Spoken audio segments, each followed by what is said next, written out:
ভাবিস কি নিজেকে? হ্যাঁ, কাউন্সিলরের ছেলে হইছিস বলে এলাকায় যা ইচ্ছে তাই করবি? এই তোর কত বড় সাহস তুই আমার গায়ে হাত দিস? তোরে কিন্তু আমি 12টা বাজে ছেড়ে দিই। আমি জানি তুই কি করতে পারিস।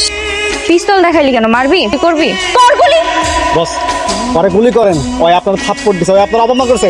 ভয় পাই আমি? সব রেকর্ড হচ্ছে, ভিডিও হচ্ছে। কালকের পত্রিকার হেডলাইন হবে তুই। আমি জানতাম তোর ওর ফোনটা ভাঙবি। আমার ভুল হয়ে গেছে, আমি জীবনে ছবি তুলবো না। এই যে কানের বলতেছি সব গুন্ডা পান্ডার কাছে সরি বলার কি আছে? হ্যাঁ, এরকম গুন্ডা আমি দুব্বা ঘাসের মতো উপড়ে ফেলতে পারবো। আমি বশির খান। আঙ্কেল, আমি এই এলাকারই মেয়ে। আপনি আমাদের এলাকার সম্মানিত একজন কাউন্সিলর। আপনার একটা আলাদা মান সম্মান আছে, কিন্তু আপনার ছেলে সেটা নষ্ট করে ফেলছে। মানে কি? আপনার ছেলে এলাকায় মেয়েদেরকে ইফটিজিং করে, উত্তপ্ত করে। কি বলছো? ও একটা মেয়েকে বিরক্ত করছিল, আমি প্রোটেক্ট করতে গিয়েছি, তখন আমার মাথায় পিস্তল ঠেকিয়েছি। এলাকায় কি নতুন মাইয়াটে নাই রে? এই যে বরগালি কাম।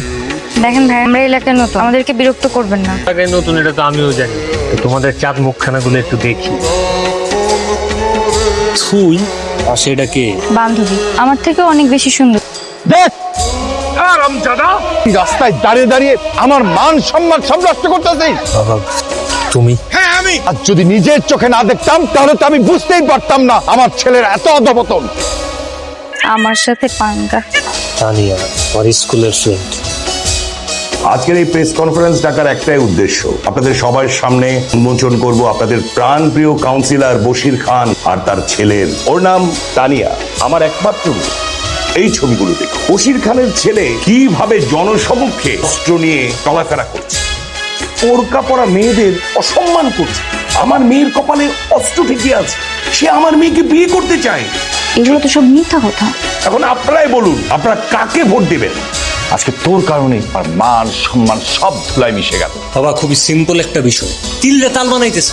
এটার পরিণতি যে কতটা খারাপ হইতে পারে এটা আমি হারারে টের পাওয়া দেবাই লিটন। এই, কেন আমি কি ঠিক নেই? আরে সবকিছু মেনটেন করে আমি একা, একমাত্র আমার কারণে এখন পর্যন্ত তুমি নির্বাচনে জিতো, এখন পর্যন্ত টিকে আছো। বেরিয়ে যাবো বাসার থেকে। ভাই এমনি চলে যায় না, কাকাই কিন্তু আপনারা ছাড়া অনেক বিপদে পড়বো। তোরা কি কইছ? আমি বাবার ছাড়া যাইতেছি গা। বাবার সামনে থেকে তো আমি কোনো গ্যাঞ্জাম করতে পারবো না, এই জন্য পেছন থেকে যা ঘুরা ব্যাকআপ দিতে হয় সবকিছু আমি করবো। সুপ্রিয় দর্শক মন্ডলী, আসসালামু আলাইকুম। আপনারা দেখতে পারতেছেন সিকান্দার শাহর যে একমাত্র মেয়ে তানিয়া, ছোট ঘরের মানুষকে বিয়ে করছে।